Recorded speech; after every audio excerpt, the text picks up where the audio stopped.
Chapter 1. The Black Silence. Before impact, the void was not empty. It was swollen with the hum of stolen energy, a low vibration that rattled the hull of the hangdog like a predator's growl. Captain Cade stood at the forward command rail, eyes locked on the expanding silhouette ahead. The ancient station had grown grotesque, its geometry folding in on itself, absorbing the Dominion fleet's final barrage as if the fire had been nothing more than fuel. Range. Cade's voice was steady, stripped of theatrics. 200,000 clicks in closing, replied Lieutenant Vera, her hands tight on the sensor console. It's accelerating. Feeding on the sector's grid like a leech. The crew exchanged no nervous glances. They had long since burned away fear. What remained was a grim calculus: survive long enough to strike or die in silence. The Dominion had already chosen silence. Their fleets, once arrogant, bristling with capital ships, had been reduced to drifting wreckage. The station had swallowed their lasers, their missiles, their screams. Now only the scavenger vessel Hangdog remained, a scarred freighter-turned warship, its patched plating bleeding heat into the void. Power routing, Cade asked. Chief Engineer Ral shook his head. We're running on stripped reserves.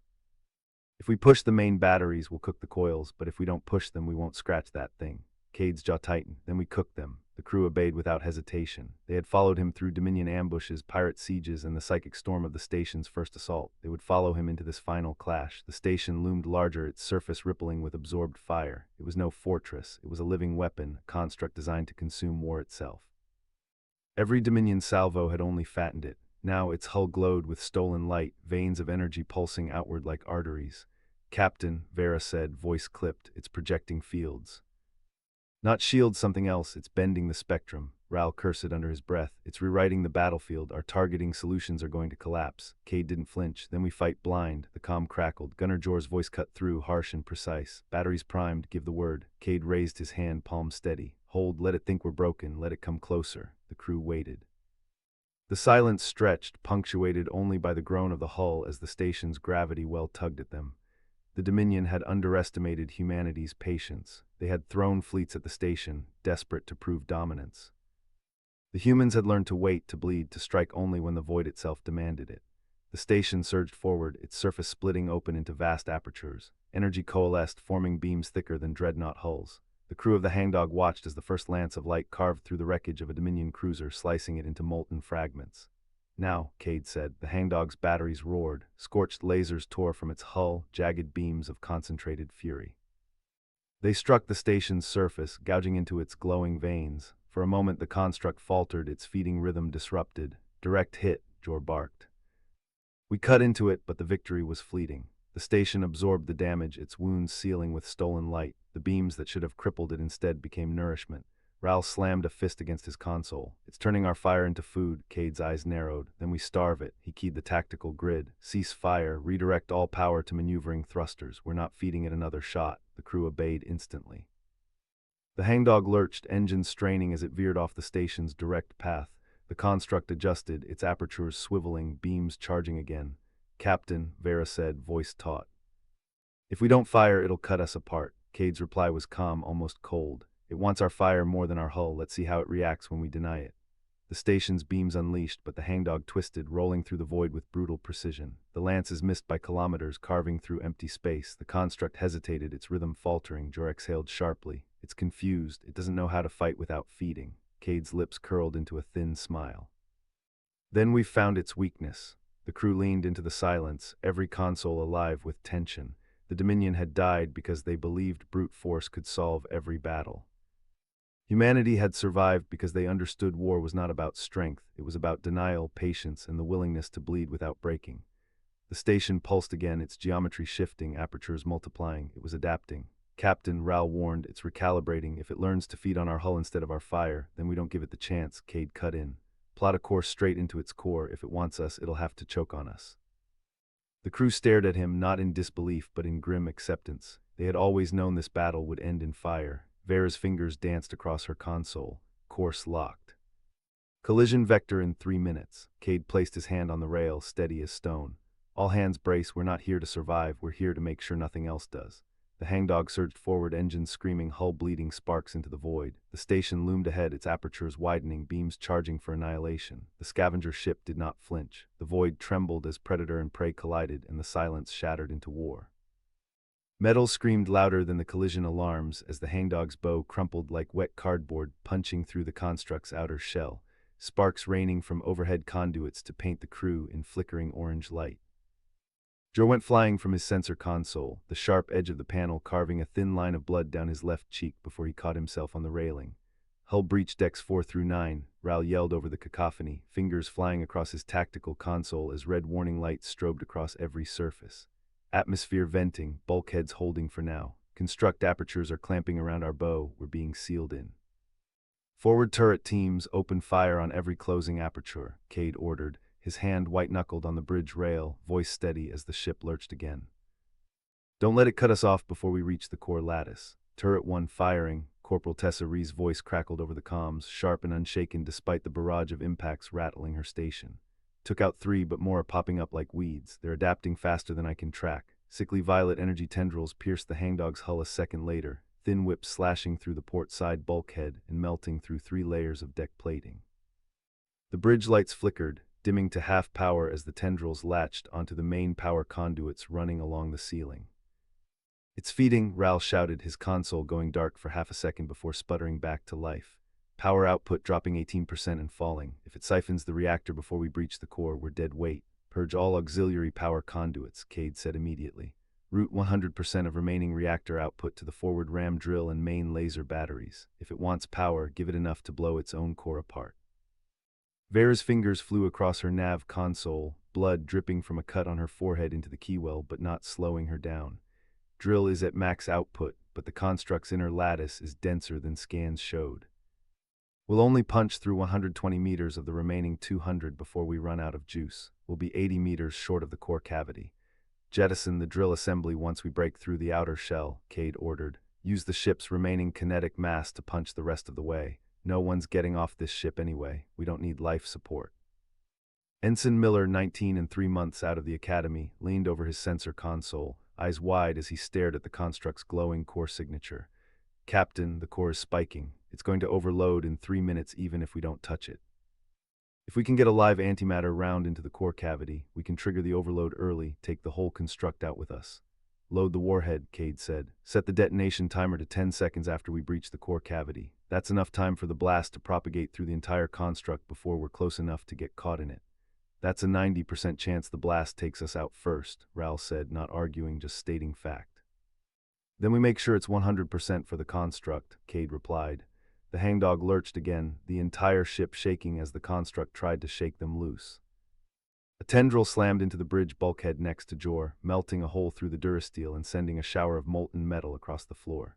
Jor didn't flinch, just grabbed the emergency axe stowed under his console and chopped the tendril loose, the handle burning his palm but not making him let go. We've breached the outer shell, Vera yelled, her voice tight. We're in the inner lattice, 60 meters to the core cavity. Drill is fused solid from the impact, can't jettison. The ship's forward mass slammed into the construct's inner shell, metal shearing off in glowing chunks as they plowed deeper. The blue-white glow of the construct's core seeped through the cracks in the hull, bathing the bridge in harsh, pulsing light. 20 seconds to core cavity impact, Vera counted down, her finger hovering over the fire button for the torpedo bay.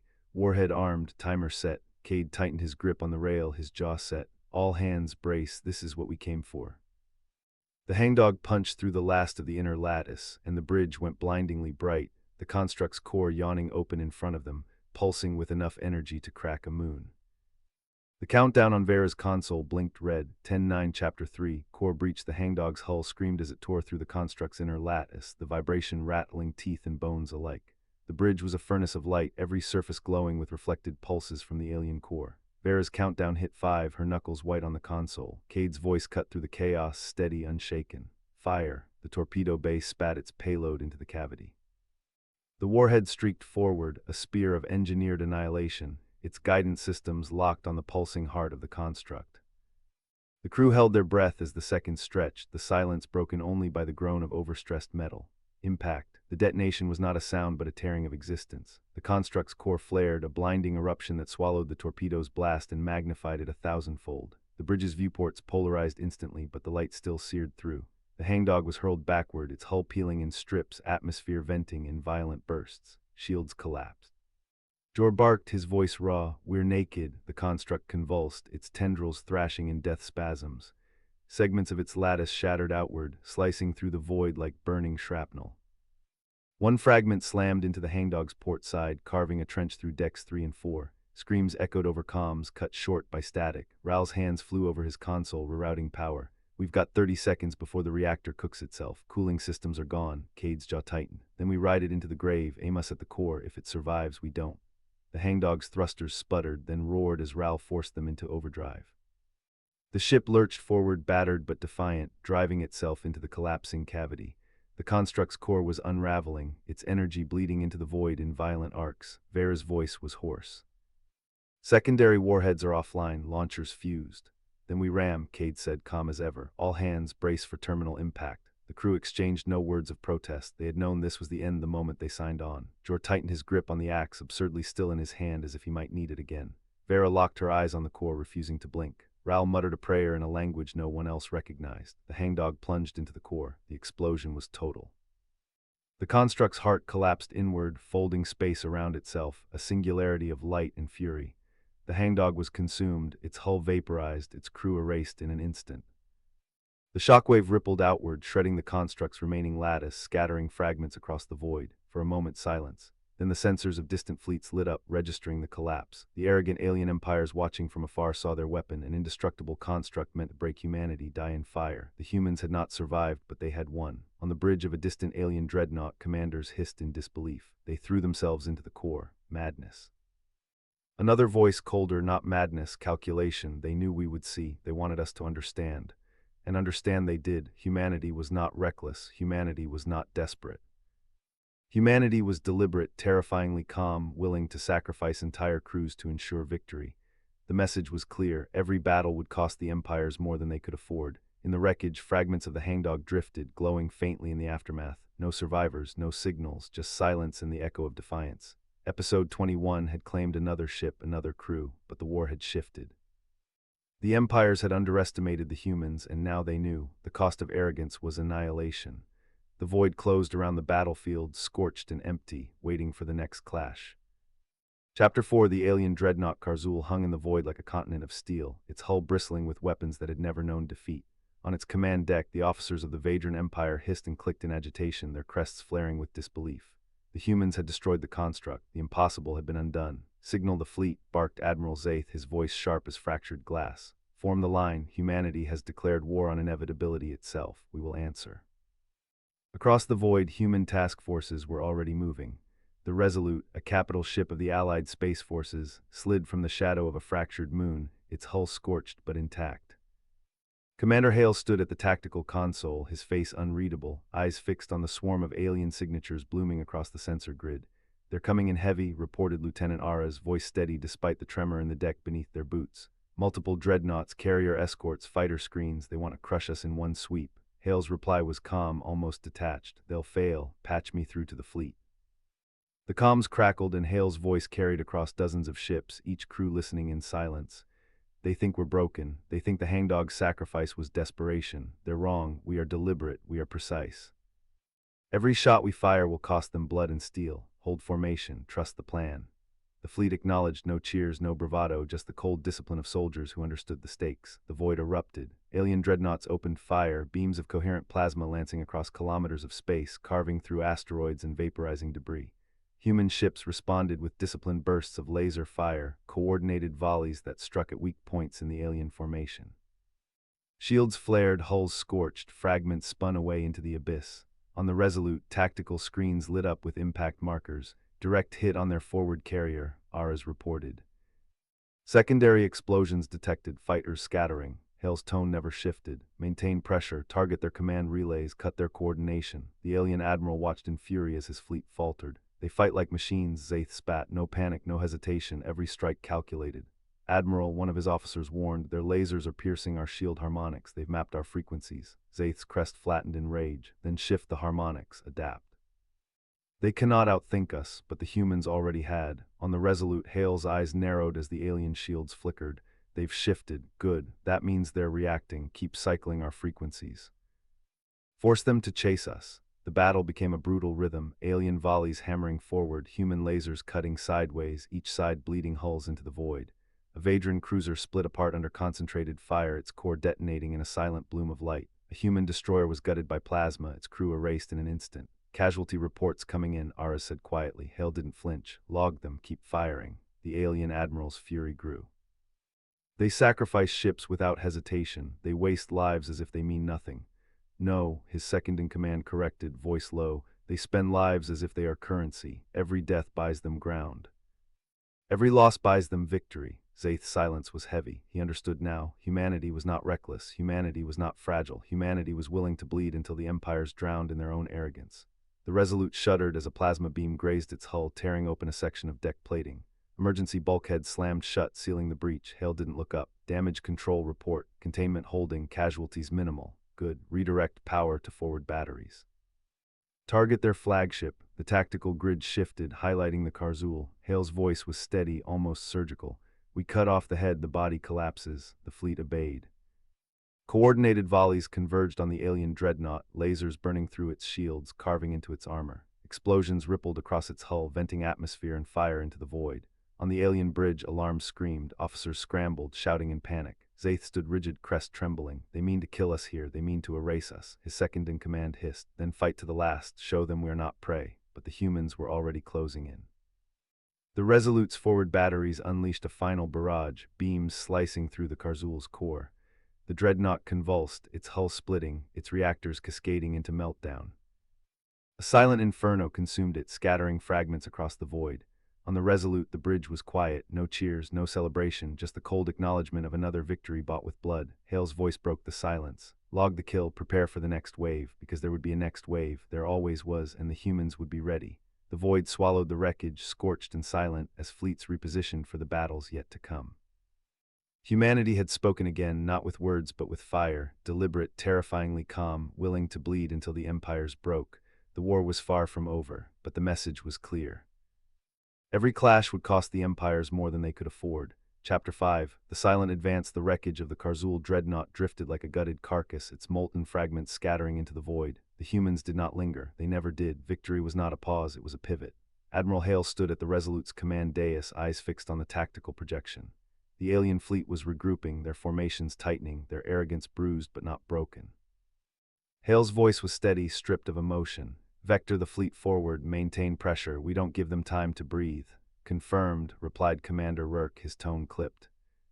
Ships adjusting course, weapons cycling. Across the human flotilla, capital ships shifted like predators closing in.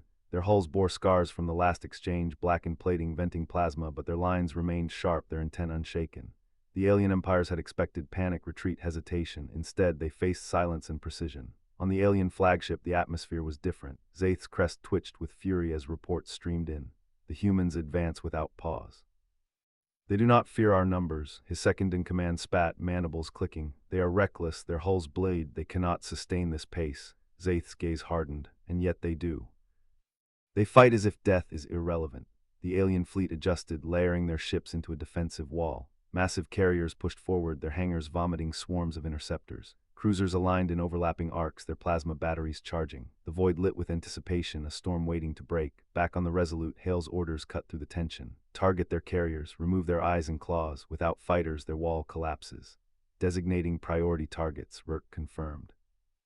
Resolute, Vanguard, and Ironclad will spearhead. The first exchange was brutal. Alien interceptors surged, weaving in tight formations, their plasma bursts streaking across the void. Human point defense systems spat streams of coherent light, shredding dozens in seconds, yet more poured in, forcing the fleet to tighten its formation. Shields holding at 70%, reported Lieutenant Quan. Minor breaches on the port side contained. Hale did not flinch. Ignore the swarm, focus on the carriers. The Resolute's forward batteries ignited, beams lancing across kilometers of space. One carrier's shields flared, then buckled, its hangars erupting in fire as fighters were incinerated mid-launch. The Vanguard followed, its broadside tearing into another carrier's spine, splitting it open like a cracked shell. Alien commanders screamed orders, their formations faltering. Zaith slammed a claw against the console. Hold the line, they cannot break us, but the humans did not relent. Their silence was more terrifying than any war cry. No taunts, no declarations, only the cold rhythm of execution. Inside the human ships, crews worked with mechanical calm. Damage reports were acknowledged, rerouted, solved. Casualties were logged without pause. Every officer knew the cost, yet none hesitated. Carrier 3 neutralized, Rourke announced. Carrier 4 crippled. Fighter density dropping, Hale's eyes narrowed. Push harder, break their wall. The alien fleet's defensive line began to fracture. Cruisers pulled back to cover exposed carriers, leaving gaps in their formation. Human destroyers slipped through, unleashing concentrated volleys that gutted the weakened ships. Zaith's crest sagged, the weight of inevitability pressing down. They carve us apart piece by piece. They fight as if they already know the outcome. His second-in-command hissed, then we must show them chaos. Break their rhythm, scatter their formation. But chaos was a human weapon too. Hale anticipated the shift before it came. They'll scatter, prepare countermeasures. Keep formation tight, let them bleed themselves against our discipline. The alien fleet surged, abandoning cohesion in favor of raw aggression. Cruisers charged recklessly, plasma bursts saturating the void. Interceptors dove in suicidal arcs, slamming into human hulls. The Resolute shuddered under impact, alarms flaring. Hull breach on deck 12, Quan shouted. Casualty reports incoming, Rourke's jaw tightened. Contain it, seal the deck, redirect power. Hale's voice remained steady. Stay the course, their desperation is our weapon. Human ships absorbed the chaos, their formation bending but never breaking. Every alien charge met disciplined volleys, every reckless dive answered with precise counterfire. The void became a graveyard of shattered hulls and drifting wreckage. Minutes stretched into eternity, then silence. The alien fleet's momentum collapsed, their numbers gutted, their carriers annihilated. What remained were fragments, isolated cruisers, scattered fighters, broken command. On the Resolute, the bridge was quiet once more. No celebration, no relief, only the cold recognition of survival. Rourke exhaled, voice low. They're broken, for now. Hale's gaze remained fixed on the tactical display. Log the engagement, prepare for the next wave, because there would be a next wave. There always was. In the void, wreckage drifted, silent and scorched. Humanity had spoken again, not with words but with fire, calm, deliberate, unyielding. The alien empires had underestimated them. And now, piece by piece, battle by battle, the humans were teaching them the cost of arrogance. The war was far from over, but the message was clear. Every clash would bleed the empires dry, and the humans would not stop until the void itself was littered with broken hulls. The Resolute's bridge hummed with the low, thrumming buzz of half-functioning consoles, the sharp tang of burnt wiring and ionized air clinging to the recycled atmosphere. Ensign Marlowe slumped against her navigation station, coffee staining the front of her jumpsuit, eyes fixed on the tactical display showing the expanding debris field where the wrack's first wave had been 10 minutes prior. No one cheered, no one exchanged relieved claps on the back. They just worked, the quiet rhythm of damage reporting and system checks the only sound besides the distant grind of repair crews on the hull. Quan pushed through the bridge access hatch, a blood-blotched bandage taped to his forehead, his tactical vest still smudged with coolant and ash. He stopped at Rourke's side, tapping a data pad into the captain's console. Deck 12 breach contained, sir. Plasma Lance punched through Cargo Bay 4, took out 2 med supply crates and the forward portside laser cooling line. 17 dead, 42 injured, most of the wounded are en route to med bay now. Damage control teams are jury-rigging the cooling line, portside battery S running at 70% capacity until we can get a full replacement routed from engineering. Rourke's jaw tightened, but he didn't comment on the casualties. Casualty counts from the rest of the fleet. Frigate Vanguard took a glancing hit to her engineering bay, no hull breaches. Carrier Ironhold lost her comms array, still combat effective. No losses. Quan paused, then added, sensor sweeps complete. Only Vrak's asset left is a crippled command cruiser, drifting 400 clicks off our port bow. Life signs are fading fast. Hale leaned forward from the tactical station, her fingers flying across her console as she pulled up the fleet status overlay. Their formation collapsed exactly as predicted. No countermeasures, no coordinated retreat, just ran straight into our fire lanes like they expected us to break first. She tabbed over to the sensor feed, highlighting the faint, fading warp signature 0.2 light-years out. That signature's residual, matches the FTL drives on their capital ships. Next wave's inbound, ETA 11 to 13 hours.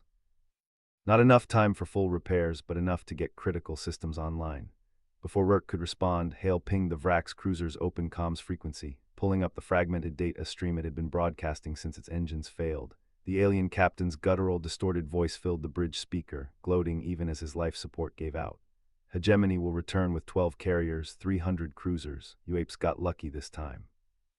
We will glass your Tau Ceti colony, turn your worlds to ash. You cannot stop the hegemony. Cut it, Rourke said, no heat in his voice. Hale muted the feed, saving the recording to the fleet's central data core. Intel confirms their original objective was Tau Ceti, Hale said, pulling up the cruiser's battle plan fragment. They thought we had half the fleet strength we actually do. Their command assumed we'd scatter after the first carrier loss. They weren't expecting us to hold formation.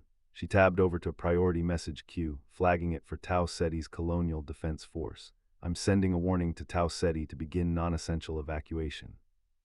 If the next wave is as big as that idiot claimed, we can't spare the escort to protect the colony's outer settlements.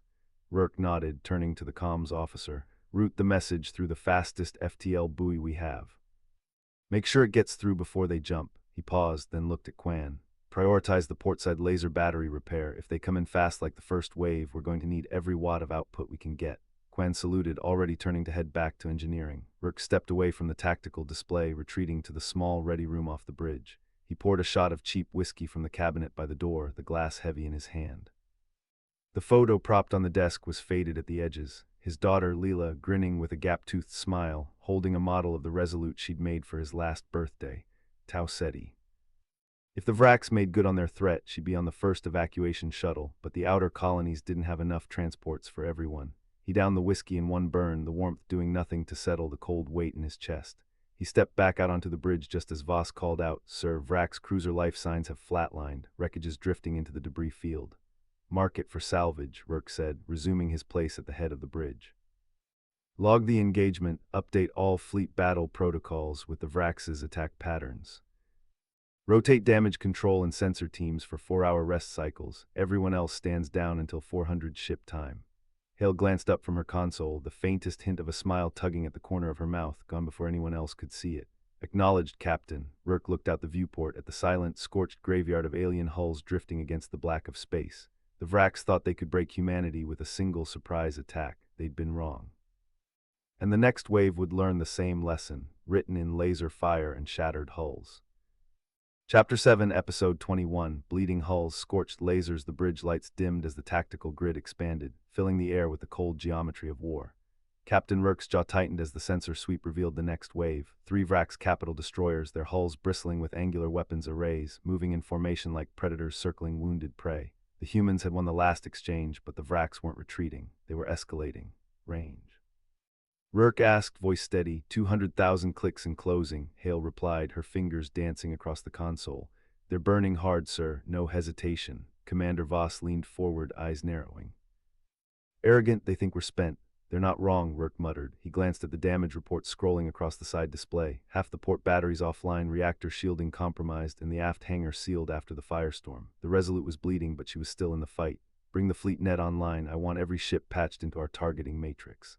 The comms officer's voice cut through the tension. Fleet net active. The Ironclad and Dauntless are holding formation. The Harrow reports reactor instability, but is maintaining weapons. Rourke nodded. Good. Then pay for every meter they advance. The tactical display shifted, showing the alien destroyers splitting into a spearhead formation. Their intent was clear: punch through the human line, carve the fleet apart, and leave nothing but wreckage drifting in Tau Ceti's orbit. The Vraks had underestimated humanity once. They wouldn't make that mistake again, but neither would Rourke. Helm, adjust vector. Bring us 30 degrees starboard, align with Ironclad's flank. Weapons, prep full broadside. No staggered fire, everything at once. Hale's voice was calm, almost surgical. Broadside loaded, capacitors at 80%. We'll burn them hot. The bridge fell silent as the alien ships closed. The hum of the reactors deepened, a low vibration that seemed to crawl into the bones of every crew member. Rourke's eyes flicked to the viewport, where the Vraks destroyers loomed larger with each passing second, their hulls glowing faintly from the heat of their drives. Target lock achieved, Hale said. Primary destroyer designated Alpha 1. Fire, Rourke ordered. The Resolute's hull shuddered as the broadside unleashed, a torrent of coherent light ripping across the void. The beams struck Alpha 1's forward shields, scattering in a cascade of energy that lit the debris field like a false dawn.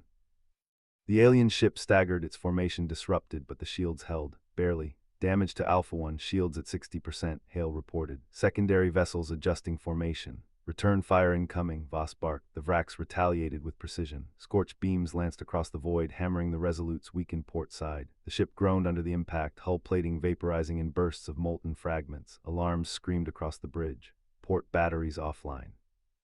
Hale shouted, hull breach in sections 12 through 15, damage control en route. Rourke gritted his teeth, keep firing. Don't let them regroup. The Ironclad and Dauntless joined the assault, their combined firepower slamming into Alpha 1's shields. The alien destroyer faltered, its formation breaking as its hull began to fracture under the relentless barrage. A moment later, the ship erupted in a silent explosion, fragments scattering into the void. "One down," Voss said, his voice grim. "Two to go." The remaining Vrax ships shifted tactics instantly, their arrogance tempered by the loss. They split, one angling toward the Harrow, the other bearing down on the Resolute. Rourke's gut tightened. The Harrow wouldn't survive a direct assault. Signal Dauntless, intercept the destroyer heading for Harrow. "Buy them time," the comms officer relayed the order, and the Dauntless peeled away, engines flaring as it moved to intercept. The Resolute braced for the incoming assault. The alien destroyer loomed, weapons arrays glowing as it prepared to unleash hell. "Brace for impact," Rourke said, voice low but steady. The Vrax fired. Lasers carved across the Resolute's hull, slicing through armor and igniting internal fires. The ship shook violently, consoles sparking, crew thrown against restraints. The bridge filled with the acrid scent of burning circuits. Shields collapsing, Hale shouted. "We can't take another volley." Rourke's gaze hardened. "Then we don't give them the chance." Full burn toward that destroyer, weapons, prep ramming protocols. The bridge went silent, even Voss turned, eyes wide. "Sir, they think we're broken," Rourke said, voice like steel. "Let's prove them wrong." The Resolute surged forward, engines screaming as the ship accelerated toward the alien destroyer. The Vrax hesitated, their formation faltering as they realized the humans weren't retreating, they were charging. Hale's hands flew across the console, locking weapons onto the enemy's forward hull. "Broadside ready," she said, her voice steady despite the chaos. "On your command, fire everything," Rourke ordered. The Resolute unleashed its fury. Lasers tore into the alien destroyer's shields, ripping them apart in a cascade of energy. Hull plating shattered, internal fires erupting as the Vrax ship reeled under the assault. And then the Resolute struck, its battered hull slamming into the alien vessel with catastrophic force. The impact ripped both ships apart, fragments scattering into the void. The bridge went dark, alarms screaming, the crew thrown into chaos. Rourke gripped the railing, the photo of Leela flashing in his mind as the world dissolved into fire and steel. The last thing he heard was Hale's voice, calm even as the ship died around them. "Target neutralized," and then silence. Chapter 8. The fractured silence. The void was littered with wreckage, jagged shards of alloy tumbling in slow arcs, glowing faintly from residual plasma burns. The Resolute's remains drifted among them, a broken silhouette against the stars. Yet the battle was not over. From the command deck of the Vrax flagship, Admiral Kethar watched the destruction unfold with a sneer. "Humans waste themselves with theatrics," he said, mandibles clicking in disdain. They rammed a destroyer, but the cost was their own annihilation, predictable. His second in command, a younger officer with eyes still sharp from untested campaigns, hesitated. "Admiral, their sacrifice disrupted our formation. The destroyer's collapse has left a gap in our line. The humans may have intended this."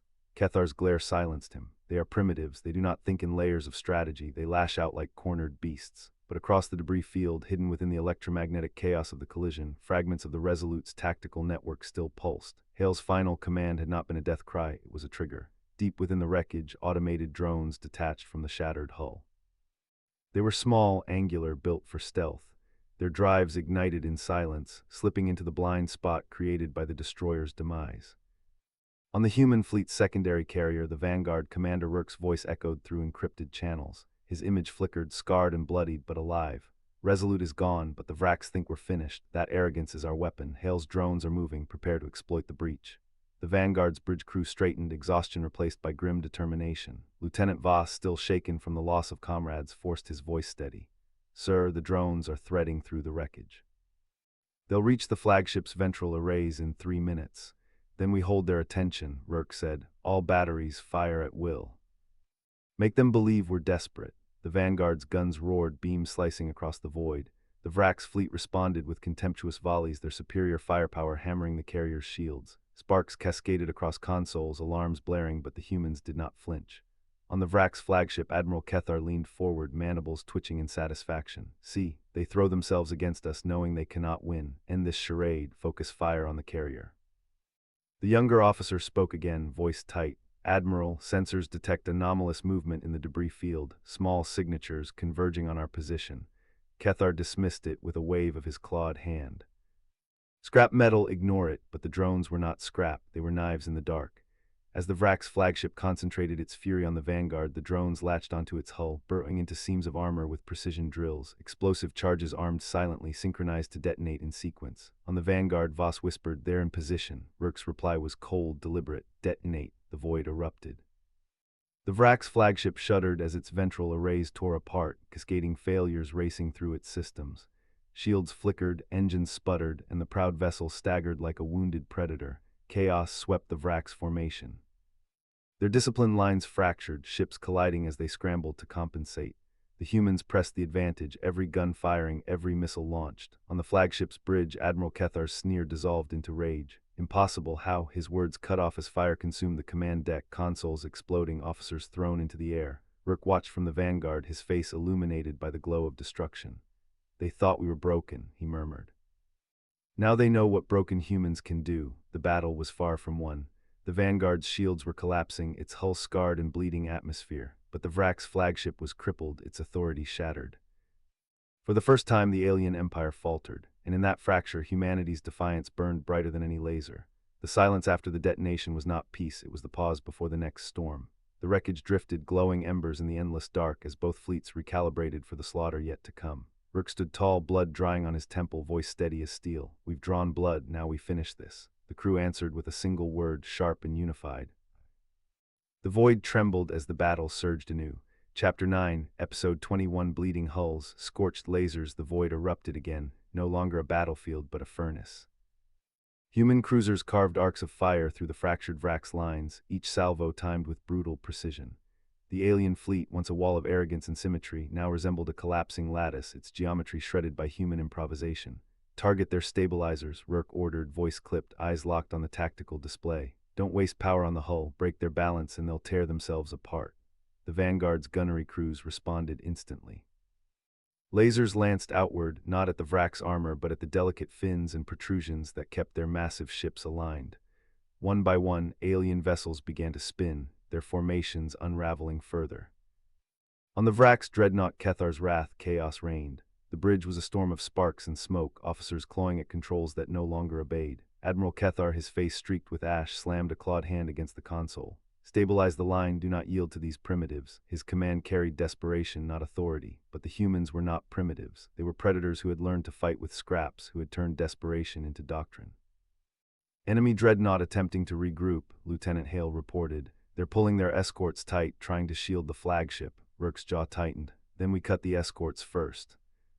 No shield, no flagship. The Vanguard's rail batteries thundered. Kinetic slugs ripped through the void, smashing into the Vrax escorts. One frigate split in half, its halves tumbling away like broken teeth.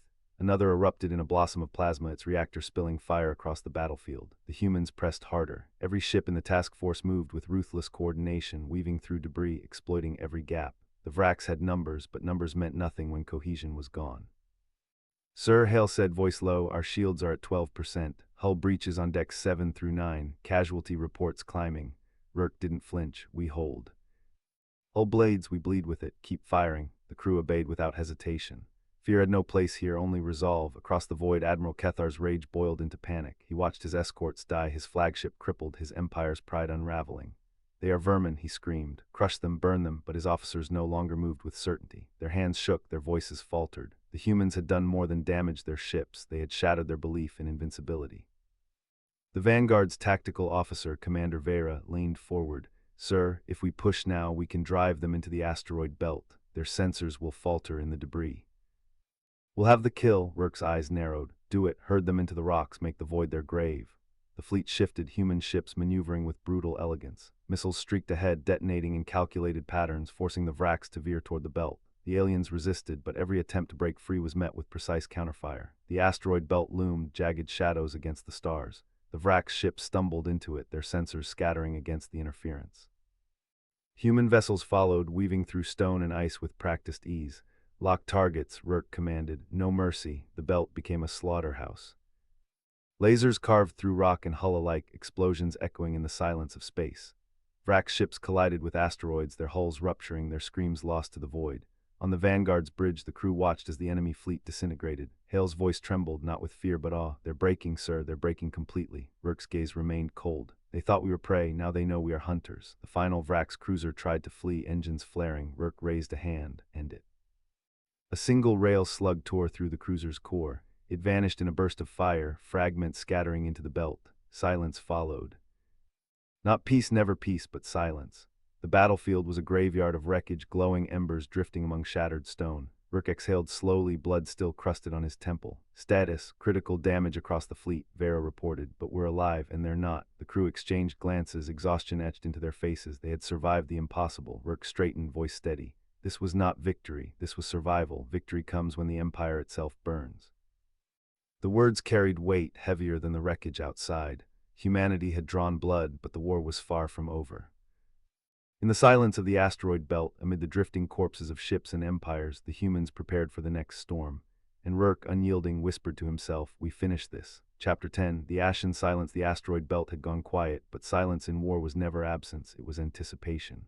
The Vanguard's bridge lights flickered against the crew's hollow faces, each officer aware that the wreckage outside was only the first act.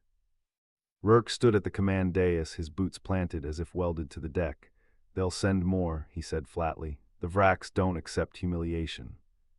They'll answer with escalation." Vera's hands hovered over the tactical console, her voice clipped. "Long-range scans confirm it. A second wave is inbound, larger signatures, heavier hulls. They're not retreating, they're regrouping."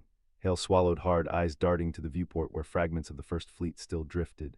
"We crippled them. How fast could they mobilize another armada?" Rourke's gaze was unblinking. "Faster than you think. Pride accelerates logistics." The crew stiffened as the sensor alarms pulsed. The tactical display bloomed with crimson markers, dozens, then hundreds. The Vraks had committed their capital ships, vast constructs bristling with energy conduits and laser arrays. Each one dwarfed the Vanguard. "Contact in 12 minutes, Vera reported. "They're burning hard, no formation discipline, just raw mass." Rourke's jaw tightened. "They want to crush us under weight. Fine, we'll bleed them under precision." The comms officer, Juno, turned from her station. "Sir, fleet command is fractured. Half our destroyers are crippled. Carriers are venting atmosphere. We're barely holding cohesion." Rourke's reply was ice. "Then cohesion is my job. Patch me through to all ships." The channel opened, static laced with exhaustion. Rourke's voice cut through like steel. "Listen carefully. You are not broken, you are sharpened. Every scar on your hull is proof you survived what they could not. The Vraks believe numbers win wars. We will prove them wrong. Hold formation, target their flagships, cut the head and the body will thrash itself apart."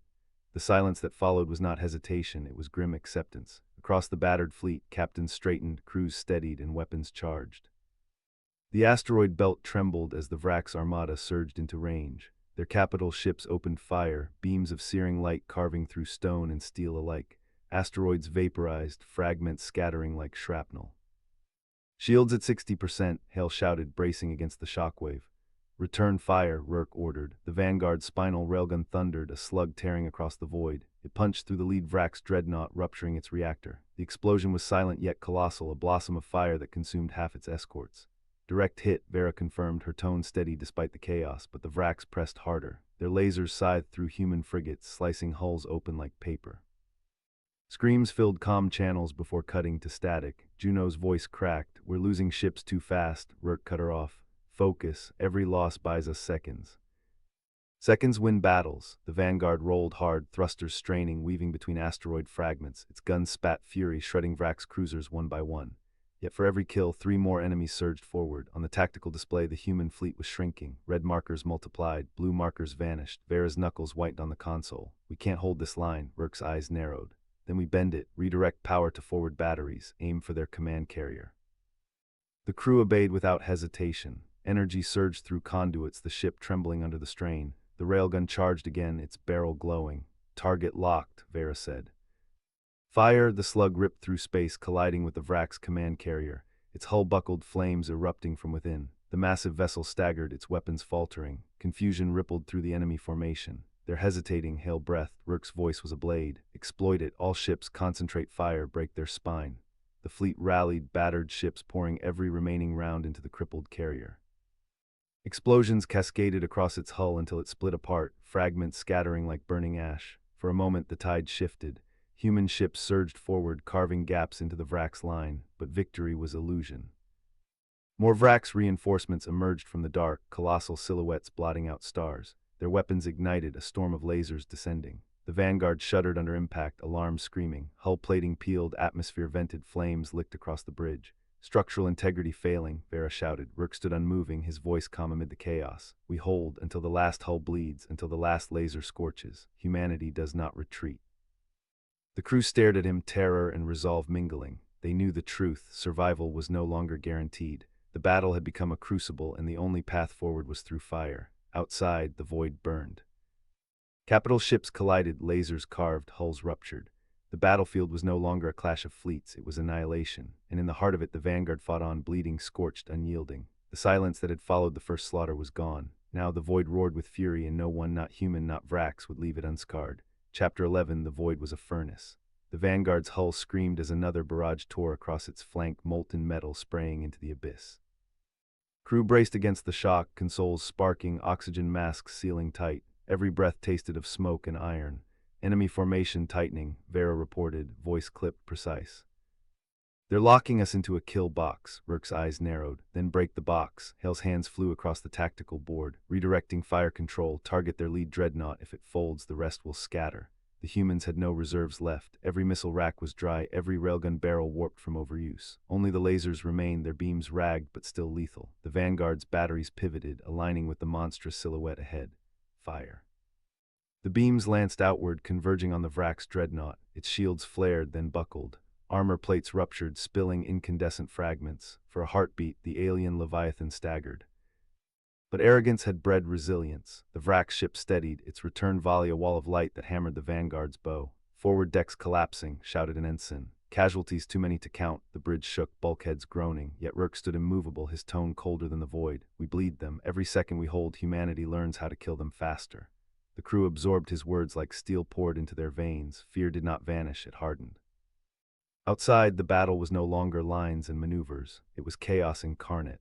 Human frigates rammed alien cruisers, detonating reactors in suicidal bursts. Vrax destroyers carved through escape pods, vaporizing survivors without hesitation.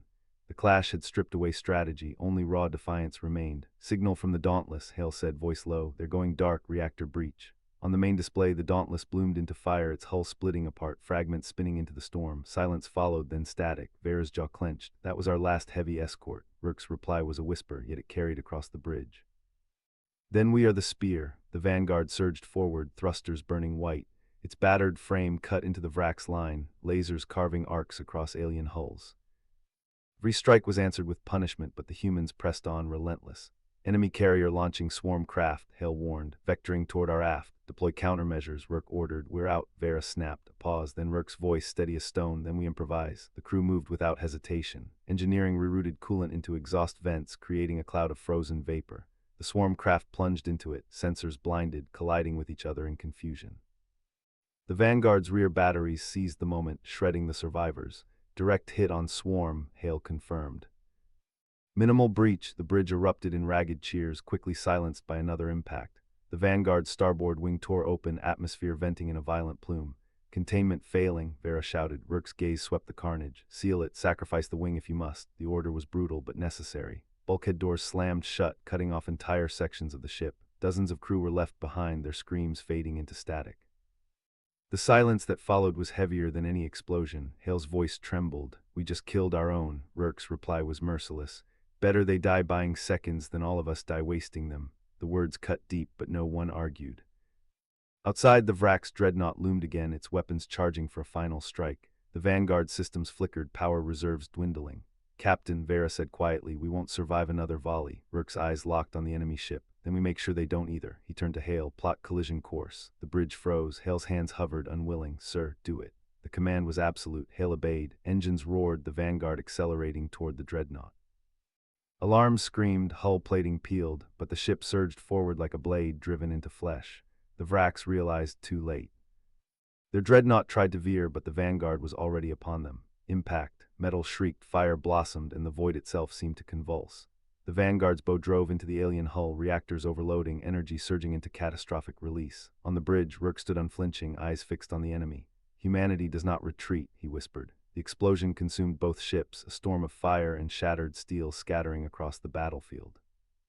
In that instant, the Vanguard ceased to exist, but so did the Vrax dreadnought.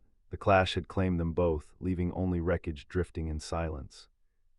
And somewhere in the void, amid burning hulls and scorched lasers, the war raged on, its outcome still unwritten, its cost already unbearable.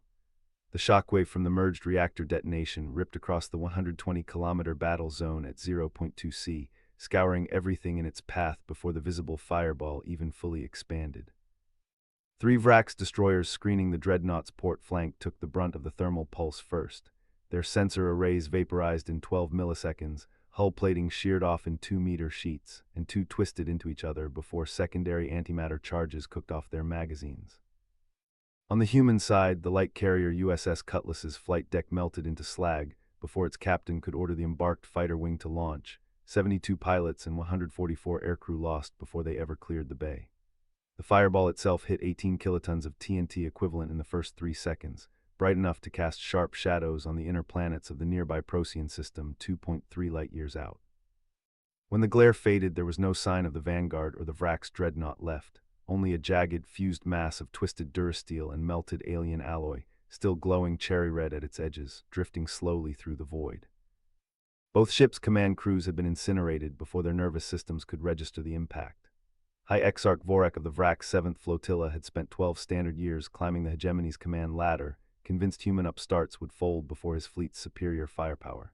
He'd been halfway through ordering his tactical officer to raise the dreadnought's full shield matrix when the Vanguard's bow punched through his forward armor 300 meters after the Lance battery. The impact threw him from his command throne, his cranial implants sparking as he hit the bulkhead. He watched disbelieving as human marines poured from the Vanguard's breached hull onto his bridge, firing pulse pistols at his guard detail. Vrax's doctrine forbade ramming maneuvers, a tactic they considered barbaric and reserved for desperate, inferior forces, before the Vanguard's breached reactor vented directly into his command deck. The antimatter leak from his own dreadnought storage bays ignited a millisecond later, and he never felt a thing. On the Vanguard's bridge, the impact had thrown Lieutenant Hale from his navigation console, his forehead split open against the edge of the comms panel. He wiped blood from his eyes in time to see the dreadnought's spinal lance, still charged to 98% capacity, sparking as its power coupling sheared off during the collision. "Captain," he gasped, "their main gun-'s going to blow before we—" "I know," Rourke said, his harness digging into his ribs as the ship buckled again.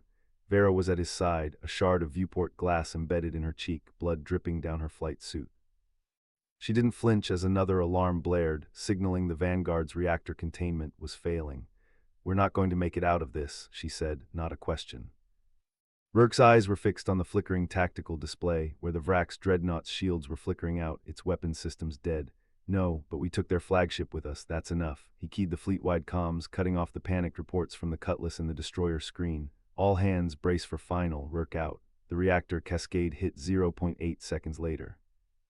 The Vanguard's pulsed fusion turret breached first, plasma venting directly into the Vrax hull, igniting the antimatter injectors the dreadnought used to power its main guns.